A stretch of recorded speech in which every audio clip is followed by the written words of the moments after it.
And welcome back to They Don't Tell You. They Don't Tell You. We're on a roll right now. Currently, our videos are getting monetized every time we post them. I don't want to do that. But, but so far, we're not saying bad words and stuff at the top, which used to be our show's name. But it still kind of is. Don't do it. Don't do it. What were you going to say? Don't do it. What were you going to say? I don't know what you're going to say. What? A Cirque du Soleil show? Oh. Vile, Limo. Well, if your mother heard this show, she'd be so ashamed of you. Probably. Oh, I guarantee it. That's why I had to move out. So dumb. Love you, Darcy. Okay, and today, indeed, we are talking about who is, in fact, the a-hole. I got a couple of doozies for you guys. I'm ready. Right, check this one out. Hit me. AITA. You know, I just won $1,000 at blackjack, so. That's what you say to the dealer, right? Hit me. Love it. Like you're did you do that before you won anything? Did you actually do that? I lost a lot when I was saying that. You lost your confidence. What I stopped saying is how many times did it take for you to lose your confidence? Like 5. Yeah, 5. And then you're like, just give me the next. Well, then like my beer came and I was like, I'm good. I'm just gonna chill. What'd you say after that? After saying "hit me confidently," what'd you say? I just did the move, like you just did the tap? the hand, yeah. The hand thing, yeah. This is like hit me. And this so is stay. Sad. What did it take? Like 9 minutes for you to lose your confidence? Yeah. Love it. Love it. Love it. Love it. You're just like, wow, this is really bad. This is like really bad every time. Yeah, probably shouldn't keep saying "hit me" like that. I'm just not gonna keep saying "hit me." Yep. All right, check this one out. Hit me, go Vols, right? Something like that. Go Vols. Just saying a team. What the hell? Some team. Doesn't matter. Continue, Green. Like, all right. Green doesn't know any games. He just tries to. No, I'm talking about sports. I know. But that's what like assholes do. They're okay. Like, all right. Am I AITA? Maybe I should go Kobe. AITA for not telling my friends about my OnlyFans. Yeah. I, 24 female, have an account that I've been running for a while now. It's been a good source of income, but I keep it pretty private. I don't feel the need to tell most people about it, especially since I know it can be a bit of a controversial thing for some. Yeah. A couple of close friends know about it, but most of the circle does not know about it. Recently, one of my friends, 23 female, found out and got really upset with me. Whoa. She said I should have told her and not hide things from her. Why? She's acting a bit weird nowadays, and I'm feeling bad about it. But at the same time, I don't really think I owe anyone an explanation about what I do with my life. She said it's important to be honest and open about things like this, but honestly, I wasn't ready to share with her about it. I just don't feel like it's something I need to bring up just because when I bend over for pictures, I'm reaching all the way down. That's not what it says. That's what it says. That's not what it says. That's what it says. It does not say that. That's what it says. Anyway, you're not the asshole. It says, and she says, when I do it, I say cakes and not like cheese, which is what my friends would think I would say. It says that. It says that. Thank you. No, but why is the friend being so possessive? I think they just finally have something on her. I don't know. I genuinely don't know. That's weird. I think that she felt left out by like that some friends knew and some friends didn't.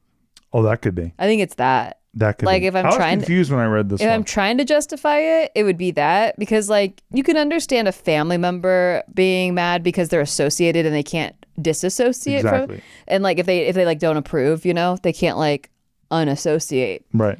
But like a friend doesn't. Who cares? Right. I think she just felt left out. That like some of the you should have told me up front. Yeah. Like, am I not as close of a friend? Because like, you know, if I'm in a girl group and like 3 of the girls know and 2 of them don't, and I'm one of the 2. Let's say one of your close girlfriends has an OnlyFans and doesn't tell you about it, and you find out like 6 months later. That's what I'm trying to say. I'm trying to put myself in this girl's shoes. Yeah. The only reason for me to be like upset at all in any capacity would be that like I felt left out. Yeah. But I still wouldn't voice it. I probably would just like be like all humph about it in my head. Like that's where I'm at. I guess like, you know, like she likes these people and I'm not as close to her as I thought. If I had a close girlfriend and she was on OnlyFans and didn't tell me, I would feel hurt because I'd be like, what? I'd be like, you just put your whole butthole out there, but I don't even know about it. You cannot relate. You're out of this one. I know I can't. Green. At least I know I can't. I mean, look, I have not, until I moved to Vegas, I did not have a ton of girlfriends. Like I had the big mood girls, and that's it. Yeah, that's about it. And then like my best friends from high school, which I saw once a year. Yeah. But so I have a hard time anyway relating to girl groups. Yeah. But if I had to say, like, if there's one thing that hurts me about girl groups is feeling left out. For example, there's a girl group I'm part of right now that has an entire text chain that's everybody in the group except for me. And that makes me feel bad about myself. Why? Why? Why do I feel bad? Yeah. Because why did they feel the need to have a whole separate group that's the exact same group without me? But don't they kind of know you well enough to know not to bug you? I think it's kind of nice, actually. It is, and they have their different reasons, and I have my different theories. For example, I'm friends with a lot of people in poker, and they don't like some of those people. Right. So if they're going to talk crap about those people, it's better that it's not in front of me, because then I have to stick up for my friends. This is why this show is the best, because we're so honest. Yeah. Like, this is what I'm talking about. Like, that is such an honest answer. Yeah. Like, that explains everything to me. Right. That's my theory. Yeah, that makes so much sense, though. But yeah, I can't say that it didn't kind of hurt me, and I made like a joking stink about it. Right. You know? I remember that. Because they literally only use that chat to talk to me, and I'm like, just text me privately. Like I don't feel the need to have this extra group chat that never gets used unless they're trying to talk to me. That's so funny. Like, it's so weird. I love it. Yeah. It's like they wanted to include me but didn't want to include me. I love it. Yeah. All right, check this one out. AITA for refusing to lower my, and I really don't like Reddit. I really hate Reddit. I really hate you guys. Don't piss off. It's a lot of love, source material. All love in a lot of ways. But when you just say like AITA for refusing to lower my BD's child support, baby like, daddy. Well, exactly. But I'm like, that took me like 9 minutes. I know, it's hard. It's just so annoying. I'm like, okay, especially like there's like new shorthand for things like YT isn't YouTube. Like YT is white. Get the like when they say white, when they say YT people, I thought they were saying YouTube people for the longest time. I would think Yuletide at least. But they're saying before YouTube. White people. What the? YT is white. That is insane to me. I know. It took me forever to figure that out. All right, check this out. So my baby daddy is ordered to pay close to $1,000 in CS a month, so child support. So for our one child. They just have to abbreviate everything. It's like, just type. You're typing a lot of things. Yeah. Keep typing. Long story short, they have one child, 3.5 years old. Okay. Long story short, that amount was agreed to upon our divorce because he had a job at the time, could easily afford that. And since he left our child home alone at 17 months, I got awarded sole legal custody, and he gets visitation. This has all happened around the 18th month mark of our daughter's life. Fast forward 2 years. This man has left job after job after job. He keeps taking jobs, making much less to avoid paying child support. It's been put into the system. So they wrote child support there. They wouldn't write it earlier. Yeah. It's been put in the system. He's even been to court and threatened with jail. Now fast forward to a couple weeks ago, and he called me asking about lowering the child support payments. He said they would be taking $281 from him weekly, and that he would be left with basically nothing. Side note, he owes over $15,000 in back pay and over $3,000 in medical expenses and still hasn't filed taxes in 2 years. He still hasn't seen our daughter in over 2 months, nor calls to check on her. I've told him to just give away his rights, but he refuses. So I got frustrated with him. I told him how I've been trying my hardest to keep my cool with him, but him calling me and asking me this is making me mad. I've told him I could care less if it gets lowered. I have a master's degree. I'm a government contractor. I make good money, but I would not be the one to request it be lowered. He would have to. He claims the child support office never responds to him, etc. We go back to court in May to make sure he's paying, and I know he's worried about jail. He also does struggle a lot and has had to move back in with his sister because he makes basically nothing. I do feel bad that he can't get ahead because of this when I can take care of my daughter without him. But for me, it's the principle of it too. I'd be more than fine for him to relinquish his rights and remove himself from mine and her life, but he said he would a couple times and then he changed his mind. So what do we do? Okay, I kind of get it. At first, I was feeling bad for the guy. I was like, man, he's kind of like a deadbeat and like can't get a. But like, if all he has to do is like relinquish his rights, and he's not seeing the daughter anyway, I know, hasn't seen her in over 2 months. He doesn't seem to care about it, right? So like, why is he holding on to that? I think it's because he knows he has like a legal way of attacking the situation because of that. Like the mom is waiting for him to give him that so like he could use it as leverage. That's what I think. I don't understand. Well, like he's saying, you know, hey, look, like I could use it if I could use this being lowered down like a bunch. And the mom is basically saying like, hey, look, it's up to the court. So he doesn't need it to be resolved yet. He's just kind of waiting because he knows he'll get screwed by the court. That's what I think. Well, she's saying that if he just releases his rights, then she'll release the child support. Yeah. Yeah. It doesn't make any sense. He's worried about jail. He's not doing well. He doesn't even see the daughter. Yeah, he doesn't see her. So, like, why wouldn't he just relinquish his rights? She's already paying for everything anyway. Good point. Yeah, good point. Tough situation. I guess so. Tough situation for the OP. For the OP, for yeah, sure. At first I was like, oh, you're just kind of being greedy. Jerko. That's what I thought too. I like when they turn around on them. Yeah, exactly. All right, check this one out. An AITA for keeping my children home because my ex's new boyfriend talks bad about me. I, 34 female, was married to my ex for 8 years before him coming out as a bisexual. We divorced 3 years ago. We have 2 children together, ages 5 and 9. My ex started seeing this guy maybe a year ago, and they just recently met the kids. Apparently this guy makes remarks about me all the time. He has so far told my children that I kept their daddy from being his true self, and how my ex-husband never loved me. Whoa. My ex-husband and I got into an argument over the phone while our children were at his house, and his boyfriend was there. And he said in front of my children that I'm, quote, just a bitter baby mama. Whoa, that's insane. And he said to them, Mama isn't that friendly, is she? He has made more comments on this and says only bad things about me to or in front of the children. I confronted them both about these things, in which they said I was blowing stuff out of proportion and that it wasn't that big of a deal. Then I said, fine, I don't want my children around his boyfriend if he was going to talk about me like that. They don't know how to write. This caused a big argument, and he ignored my wishes anyways. Tonight I kept my children home. When I asked if his boyfriend was going to be there, he said yeah, and that he's going to be part of our children's lives. I said, well, then I'm keeping the children away, or any nights that he planned to have his boyfriend there. And even I threatened to put a petition for it in court. He called me a homophobic a-hole and said I couldn't control who he dates and that I was being a petty biatch. I don't think I am, because a grown man should not be talking to children that way about their mother. Yeah, that's insane. How wild is that to weaponize all that? Yeah, that's gross.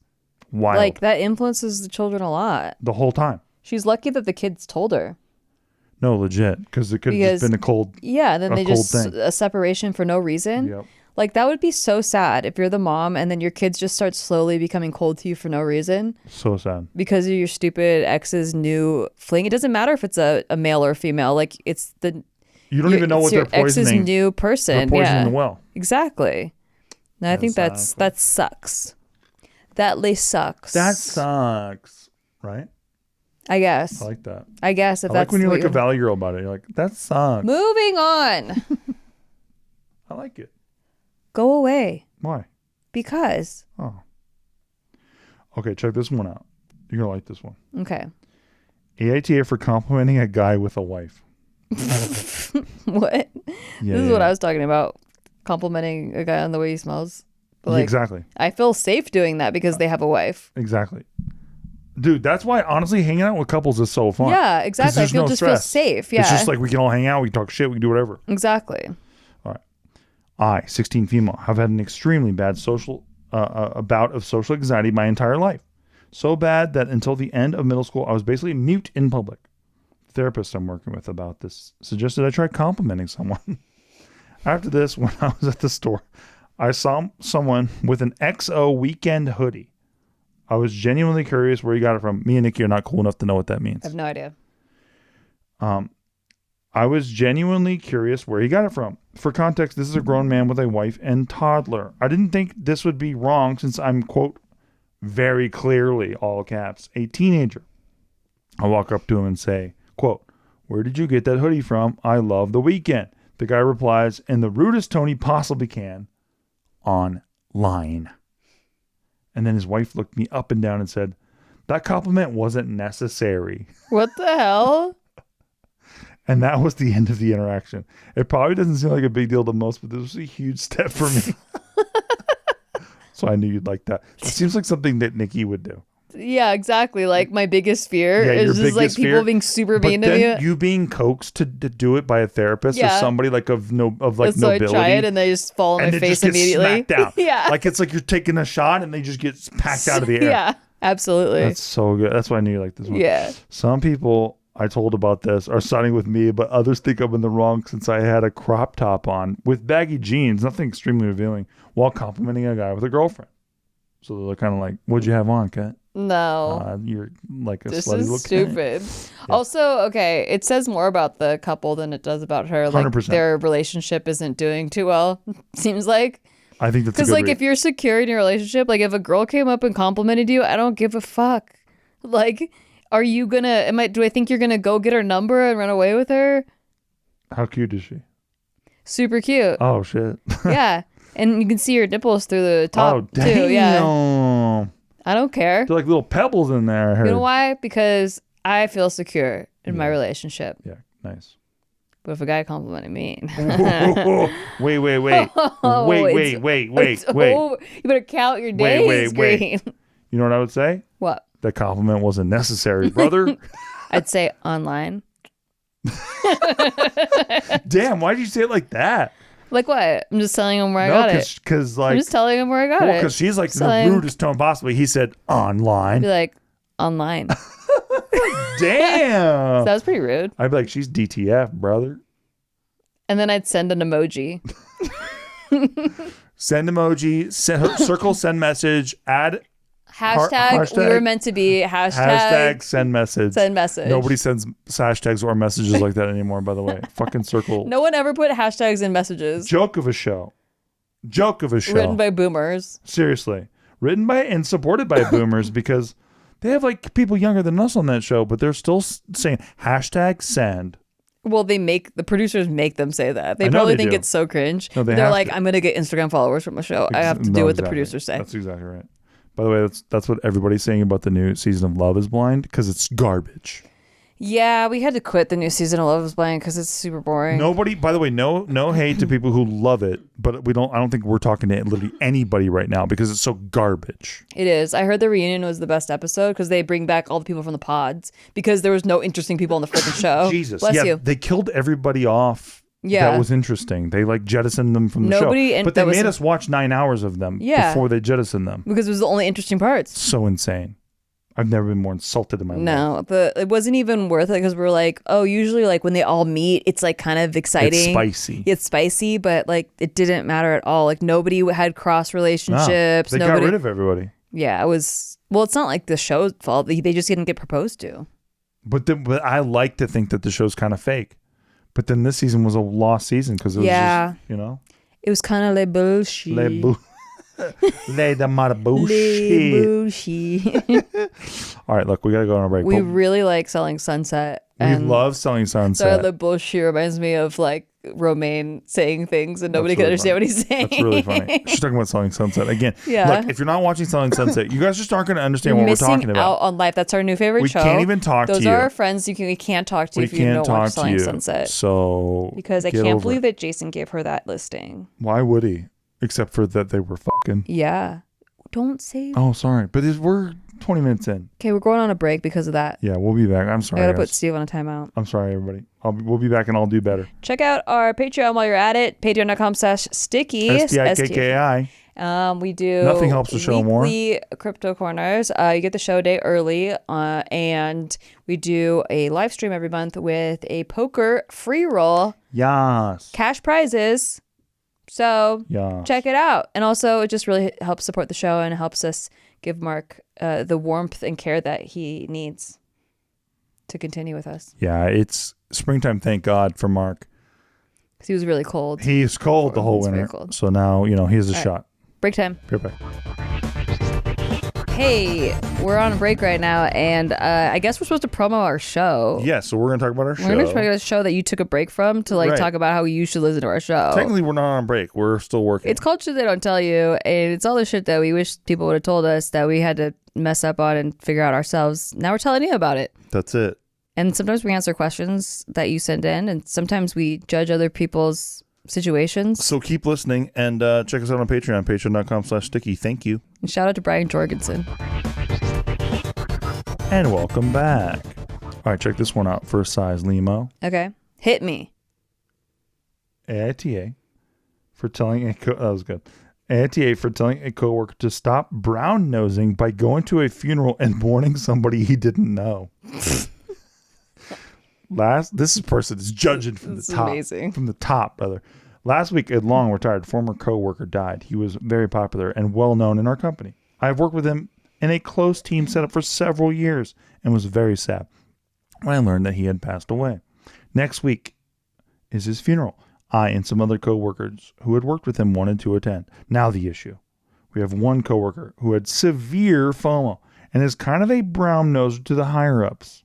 He only knows the deceased from the stories we tell about him. By the way, you're calling him the deceased. Just say his fucking name.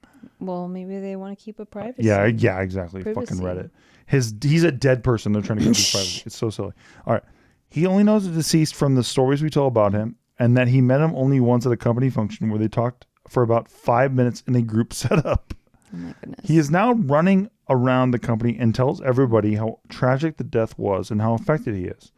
Also, when I told my boss that I need part-time off to attend the funeral, I was told that would not be possible, as at least one team member has to be present in the company, and said coworker had already asked for part-time off so he could attend the funeral. What? Yeah. Okay, now I'm pissed. Yeah. Now I'm pissed. It's the OP. When I asked him if he could switch, he told me no, because he wants to join the funeral, as it would be a good tone to join, and management will sure appreciate it. What the oh my gosh. This is where I lost it. And I told him to stop brown nosing and making the death of a coworker he didn't know about him. Yeah.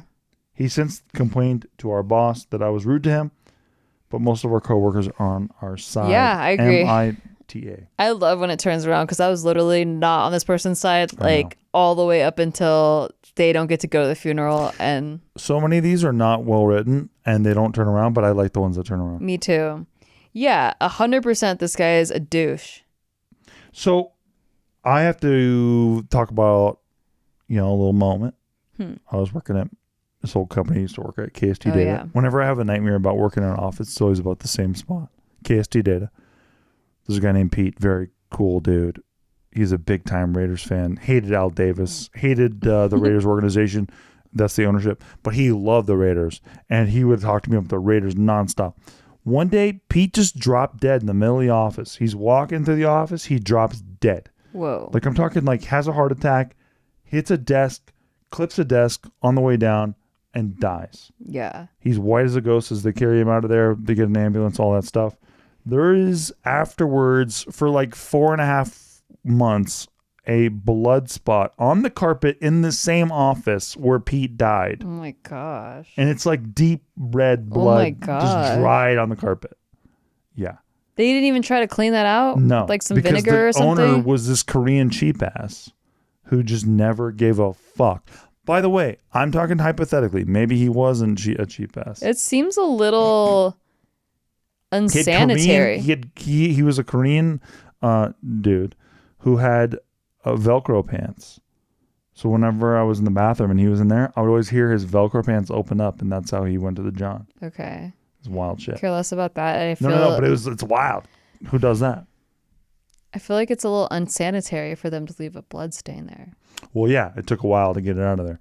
And my point being, this great man, he was a great guy, but I really didn't know him that well. It was weird.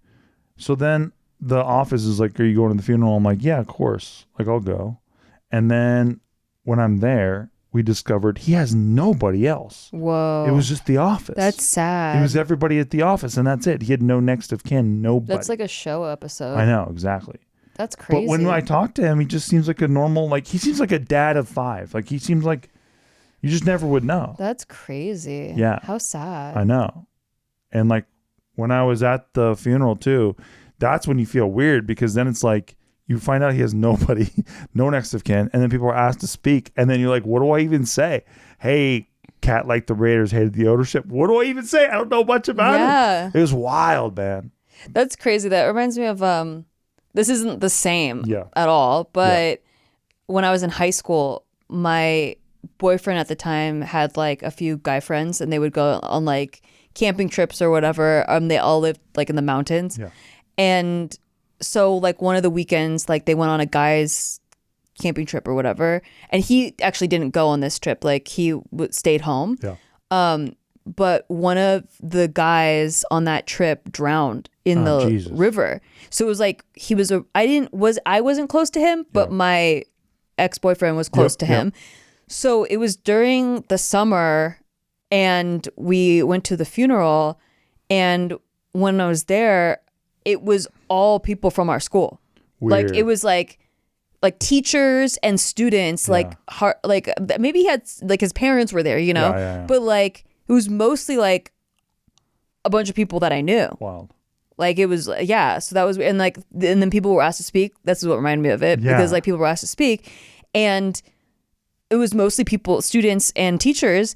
And well, like one of the girls went up, and she was like crying, and she was like, he was in my 5th period class, and like he would always share his bagel, and she's like literally like sometimes he would have barely any bagel left, and he would still share it. Like, dude, that's how I felt. Yeah, because I'm like, I have to mine the depths of my mind to find like what I talked about this cat with. He was a pleasant dude, but I'm not like crying about this cat. But I'm like, damn, nobody else came out for this guy. He was a super interesting experience. So all I could do was, this is a fact, this is a true story. I was like, Pete was awesome, man. I really enjoyed talking to Pete. He was such a good dude. Always gave everybody like his best when he showed up at work. And then I had nothing else after that. I was like, he was really upset when the Raiders took Jamarcus Russell, and he turned out to be right about that. You know what I mean? That's like good. that's all I had. I mean, if no one else, got a little laugh, you know, I got a little pop out of the room. But I was like, yeah. But I was like, damn, that's like it. Because like he was just such a work relationship. You know? And he was always so nice to me. It wasn't anything like fake or anything. It was just like, that was the depth of our relationship. Yeah. It was like, let's talk about sports. Yeah. Crazy.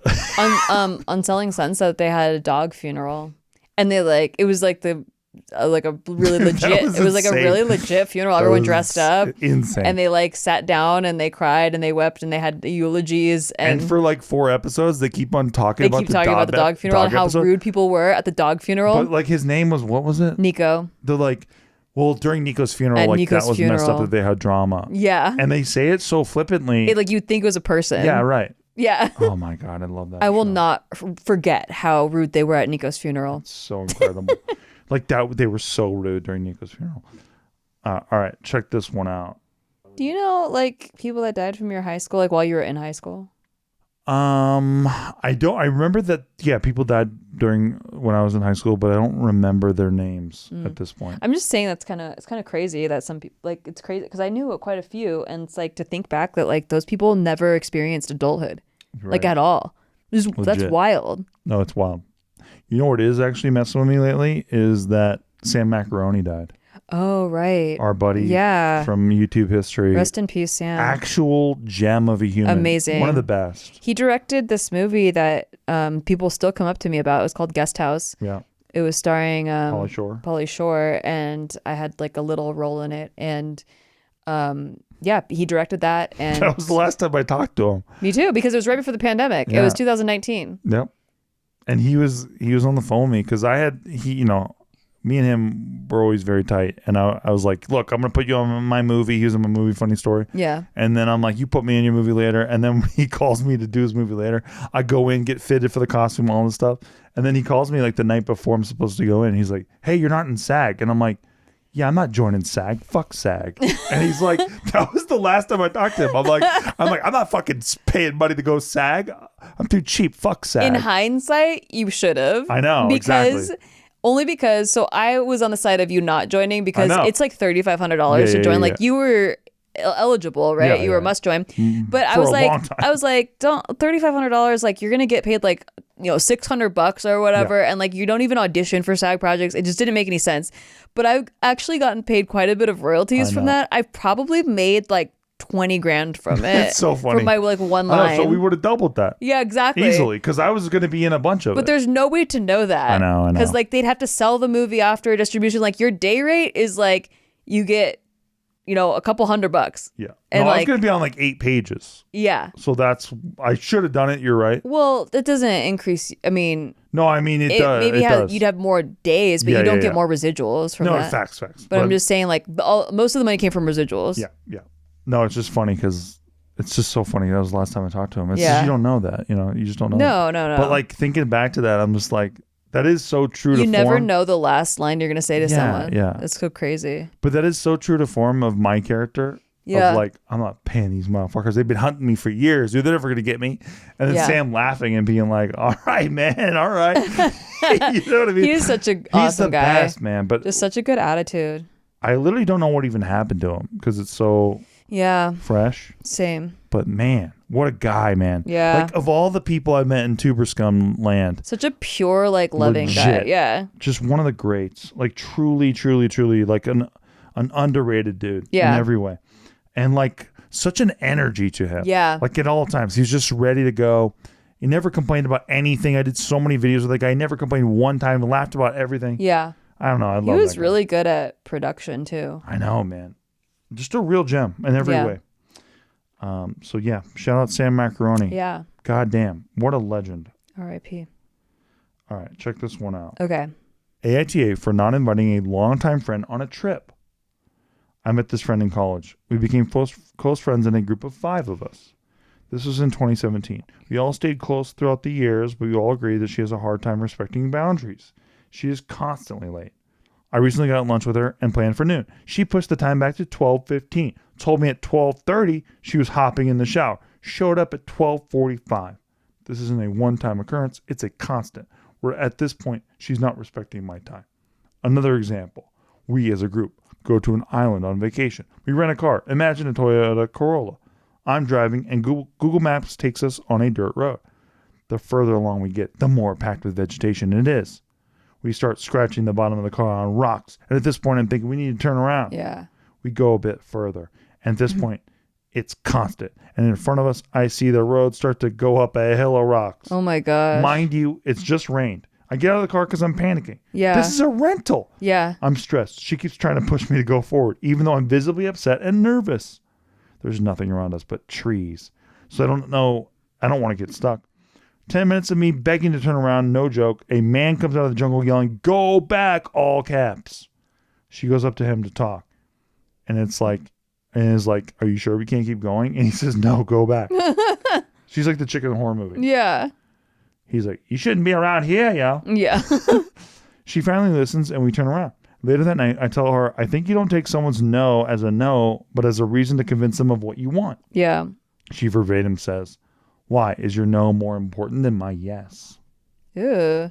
One of her biggest issues with her is that when she wants to do something, she will badger you about it to break you down until you agree. It's so stressful. And I've come to the realization it's a lack of respect for boundaries. And it was made even more apparent after her comment. Isn't a no always more important than a yes? She goes like this constantly. She does things like this constantly on trips. And I'm at a point where I just want to have stress-free times with my friends. Her and I live 20 minutes away from each other, but saw each other maybe 4 times last year. Is it crazy to not invite someone on a trip that you've grown apart from? I mentioned a trip to Las Vegas. Then she mentioned me asking what my vibe will be. If we'll be drinking all day. If we're going to be partying so she can prepare. I kept telling her I don't know what my day's going to look like a month from now. And I had to keep repeating myself. She said she just wants to know if we'll be drinking so she won't drink for 3 weeks in advance. That concerned me on top of the fact that I already know she'll stress all of us out by doing what I explained above. So I also have to worry about making sure my vibe is the same, as I said, because I don't want to be misled. I don't want to mislead her, even though things change all the time. None of us want her to go, but feel bad for leaving her out. AITA. Ooh, that's a tough one. Right? Yeah.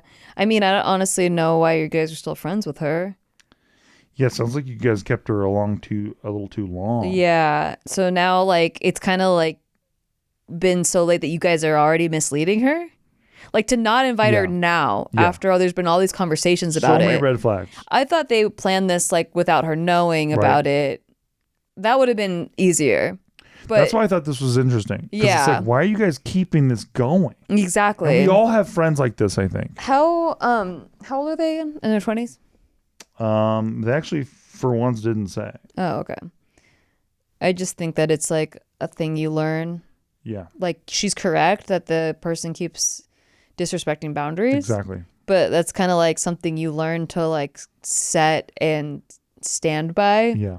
As you grow older. Exactly. It's much harder younger. By the way, listen to that back because it's really important. Like if you have a friend like this, like listen to that back. It's really important. Like people don't think about that. Yeah. But it's so important. Mm-hmm. And that's what I'm talking about. Like, how do you know when it's time to kick a friend to the curb? Yeah.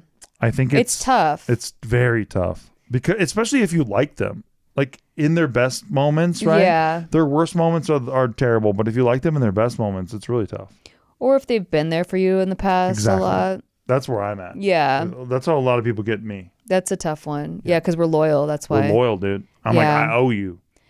I've only done it once or twice where it was like friend breakups are harder. Really hard. Than regular breakups. Yeah, that's why I wanted to broach this one. Because it was just we grew apart. Like I had known her for over 10 years and she kind of just stayed at the same maturity level when we met. In every way. And sense of humor. It was a little embarrassing because I didn't know when she was going to go off. And she would like go off on people in my comments section publicly for like the littlest things, like really no big deal things, and just like really turn a lot of people off like for no reason. Did people know that was your friend? Yeah, she would say it. Yeah, that's right. Like, I know Nikki better than ever. Yeah, and it was just a little... You're right. I stuck by her still. There were a lot of that. But then, it came to a point where I was like, hey, like I think we're just in two different places. Did you told her that, right? Yeah. Yeah. How was she about it? Hurt. Yeah. Really hurt. But this is a different situation. Yeah. This girl's very like... steamrolly. Yeah. My friend was not a steamroller. Right. She was like a really big supporter of me. Yeah. So it was really hard because like I know she had good intentions, but we just were in very different places. Yeah. She was older than me, still lived with her parents, like well into our 30s. She didn't have a job. She never had a job. When she did, like, she got a part-time job and got fired right away because she was talking shit about the bosses. That's and so funny. like, and I don't know, it was just a really hard, we were just on completely different levels. Yeah. And then when she would have ideas and I would shoot them down because they were like, kind of just, I moved past it. Like, it was like, her biggest thing was like, what am I going to be for Halloween? Yeah. And like, she would get really stressed about it. Yeah, it's so and I'm funny. like, I have like a really real adult things happening. Right. Like, I'm married. I have a house. Yeah. Like, it's like really, I don't know. I don't care what you're going to be for Halloween. It's just not a really big deal. But so it was, so funny. Yeah, it was just like things like that where it felt more energy draining. Right. So I knew I did the right thing because when we broke up, I felt lighter. Yeah. But I also felt bad because... Does it still bother you? I met up with her a couple years later. I mean, she took some stuff from our house before we moved to Vegas, like that I gave to her and stuff. And like, she seems to be on a much better path now. She got a job, she got her own place, she got a car. Like she does adult things now. Yeah. Always liked her. Yeah. Always liked her. Same. So yeah, it's just that I don't think our friendship, like even though we like talked and made up after a couple years, she wasn't supposed to. I don't think that we're ever going to be as close as we were. Yeah.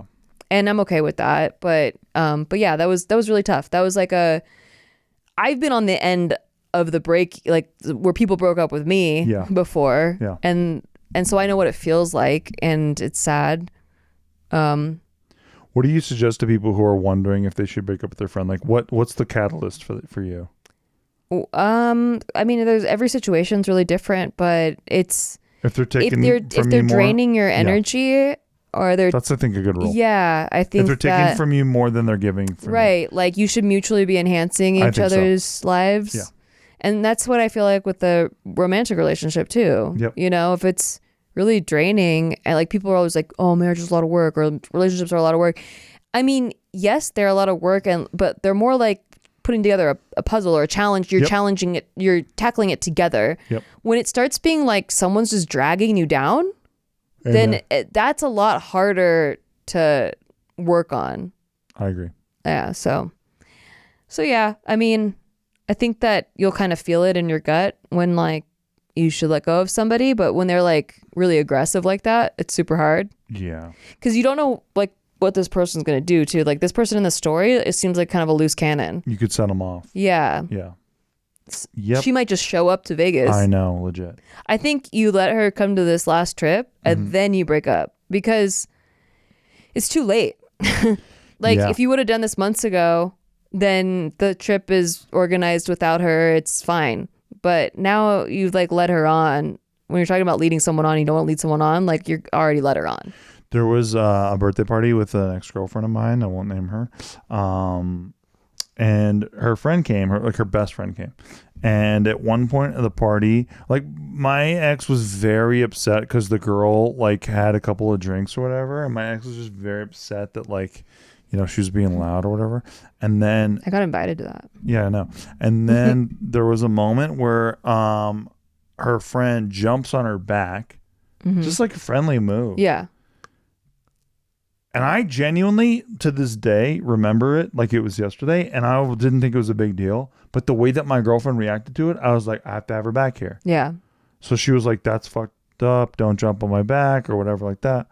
And then the friend was like upset.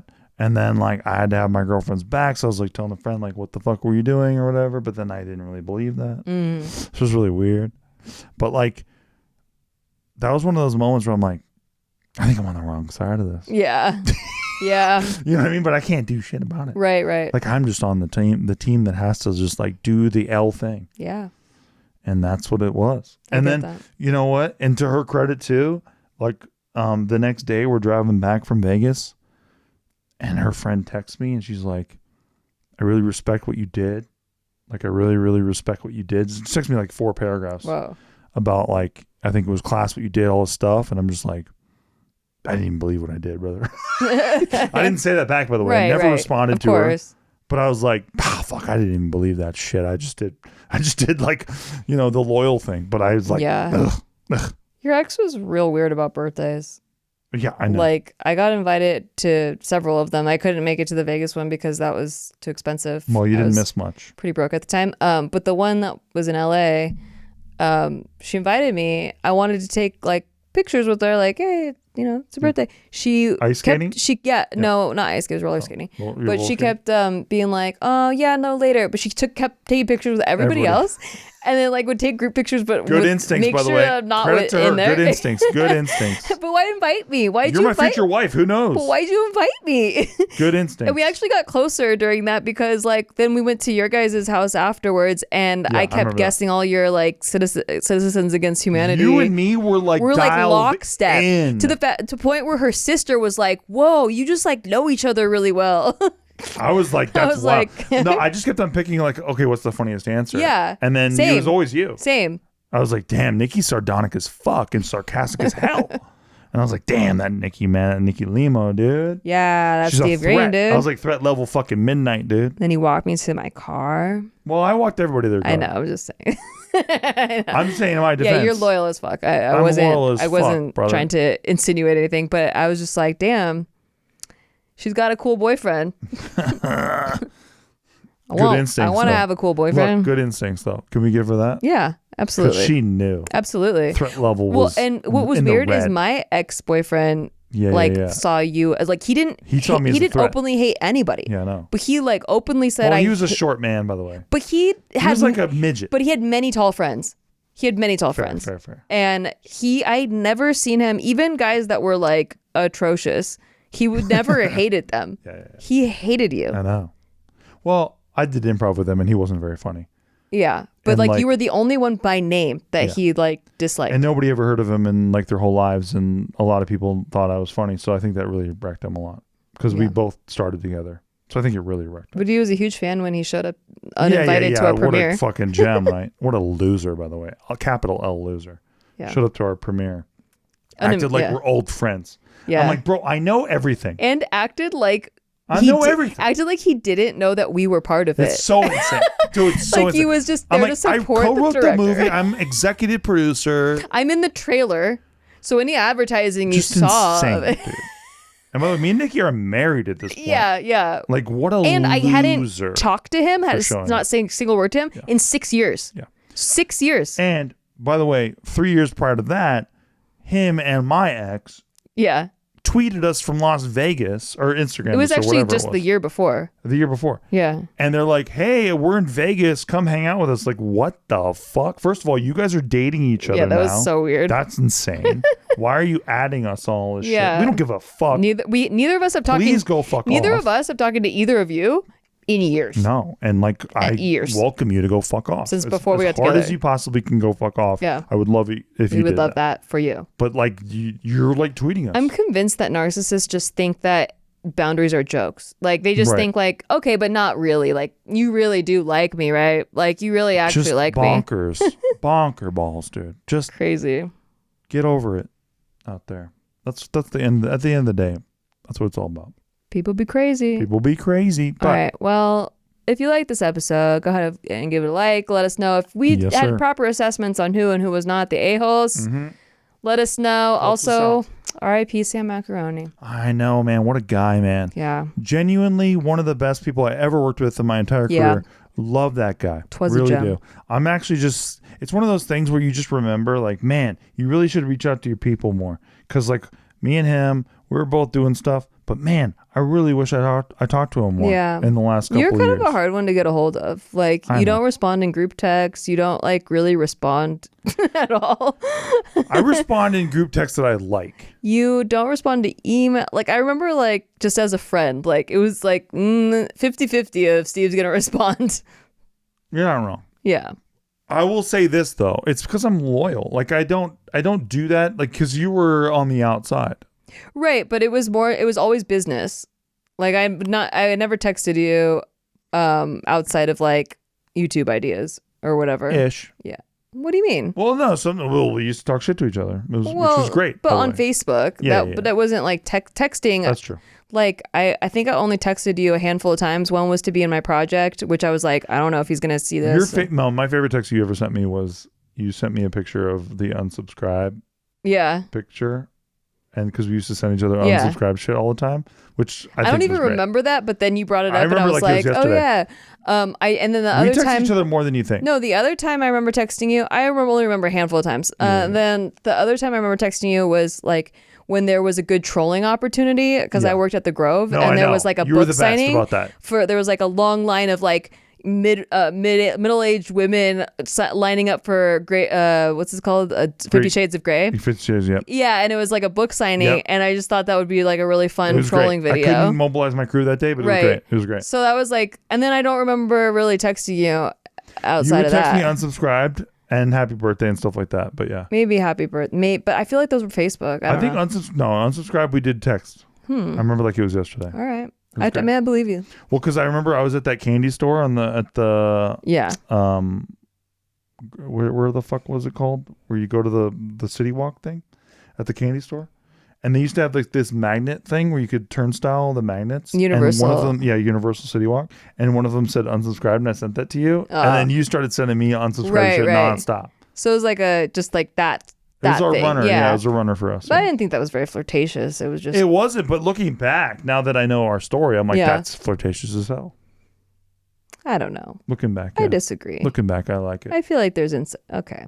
Looking back, I like it. If you want to romanticize that... I do romanticize it. I do. I promise you that I think during we're two magnets in a way. Sure, but during that time, it's better in my mind because for me, it was very platonic. And it's better that you're not like some sleazeball. Like if you would have been flirting with me, and because one of the things I loved about you was that you were so loyal to your girlfriend, and because I'm loyal to who I'm with, and so that was one of the things I was really attracted to you for. Right. That you were so attracted to me that I fingered you 6 months before we got together. No, you did not. That's so gross. I know it's gross. That's why we got to go. Okay, we'll see you guys. We love you guys. Bye. God. I knew you'd hate that. Mark, I don't even know. Like, that's so gross. I hate fingers so much. She hates it so much. I hate fingers.